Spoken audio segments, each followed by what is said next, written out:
Market कब गिरेगा? ये रिसेंटली मैंने एक वीडियो शेयर किया था और उसके आसपास में जब डिस्कशन हुआ तब मेरे को ये समझ में आया कि लोगों का ये व्यू पॉइंट है कि मार्केट कब तक नहीं गिरेगा ये जानने में उनको ज़्यादा इंटरेस्ट है। तो आइए समझते हैं मार्केट कब तक नहीं गिरेगा। और मार्केट की अभी जो रैली चल रही है या अपने लास्ट एक मंथ का रैली देखें, जून 4 को एक इंट्राडे लो बना, लेकिन जून 4 के क्लोजिंग के बेसिस पे से भी देखें अपने, तो हर इंडेक्स 10-15% ऊपर है। और इसमें एक bulk of the retailers, Indian retailers का मनी आया है। और ये जो रैली है वो मेनली लिक्विडिटी ड्रिवन है। अब फंडामेंटल्स डेफिनेटली उतने चेंज नहीं हुए हैं लास्ट एक महीने में, तो ये जो रैली है वो मेनली फंडामेंटल्स को नहीं लेकिन लिक्विडिटी ड्रिवन है। तो जब तक ये लिक्विडिटी या रिटेलर्स का इनफ्लो ड्राई आउट नहीं होगा तब तक मेरे को नहीं लगता कि ये रैली रुकेगी। लेकिन इसमें एक बहुत सा इम्पॉर्टेंट पॉइंट है जो कंसिडर करना चाहिए कि अभी रिसेंटली डेटा आया कि 16 crore demat accounts almost India में हो चुके हैं। और ये 16 करोड़ को हम लोग जब भी देखते हैं तो 140 करोड़ के रेशियो में देखते हैं और वो 10-15% के आसपास में कोई भी एक नंबर होता है। लेकिन ये एक गलत तरीका होगा देखने का, क्योंकि 140 करोड़ में न्यू बॉर्न से लेके 18 साल के बच्चे भी हैं, 60 इयर्स के ऊपर के बूढ़े भी हैं, और ऐसे बहुत सारे लोग हैं जो टेक्नोलॉजी या इंटरनेट से टच में ही नहीं है।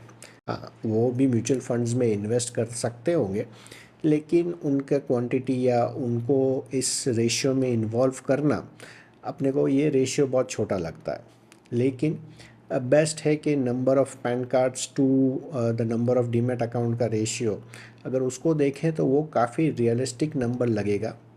लेकिन हाँ, ये भी एक फैक्ट है कि सिप का डेटा और amount of money that is being poured into the Indian equity by Indian retail investors, वो काफ़ी अच्छा है और ये काफ़ी लंबे समय तक कंटिन्यू करेगा। लेकिन इसकी पेस जितनी स्लो होगी उतना लंबे टाइम तक ये जाएगा। अगर ये पेस बहुत ज़्यादा बढ़ जाएगी तो मार्केट एक बलून अप देगा और उसमें लिक्विडिटी ड्राई आउट हो जाने के चांसेस काफ़ी जल्दी आ जाएंगे। तो मेरे हिसाब से स्लो बट स्टेडीली अगर ये सिप का फ़्लो, इंडियन रिटेलर का फ़्लो आएगा तो ये लंबे समय तक जाएगा।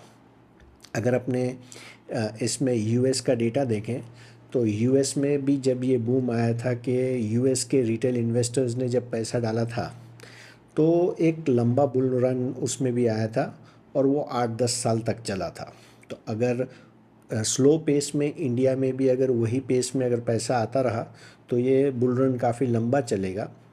लेकिन अगर पेस ऑफ इन्वेस्टमेंट अगर बहुत ज़्यादा बढ़ जाता है तो ये थोड़ा सा शॉर्ट लिव भी हो सकता है। तो इसलिए लिक्विडिटी एक इम्पॉर्टेंट फैक्टर होगा जिसके बेसिस पे आपको ये समझना होगा कि मार्केट कब तक नहीं गिरेगा। दूसरा जो इम्पोर्टेंट फैक्टर होगा वो रिजल्ट्स और अर्निंग्स की कंपाउंडिंग। अगर कंपनीज़ की अर्निंग्स 10 से 15% के बीच में मेजरली अगर सारी कंपनीज़ की रही तो the pace at which market जो ग्रो करेगा वो काफ़ी स्लो होगा। लेकिन अगर 15% से प्लस की अर्निंग्स ग्रोथ आ गई, हर इंडेक्स को अगर आप अलग अलग देखें, निफ्टी, मिड कैप, तो 15% प्लस की अगर अर्निंग्स ग्रोथ आती है तो ये जो रैली है वो काफ़ी लंबे समय तक कंटिन्यू हो सकती है। तो दो इम्पॉर्टेंट फैक्टर्स हैं जो मेरे को लगता है इस मार्केट को ड्राइव करेंगे। एक है लिक्विडिटी और दूसरी है अर्निंग्स। आपको क्या लगता है, और कोई ऐसा फैक्टर है जो ये मार्केट को और भी ऊपर ले जा सकता है? कमेंट्स में बताइए।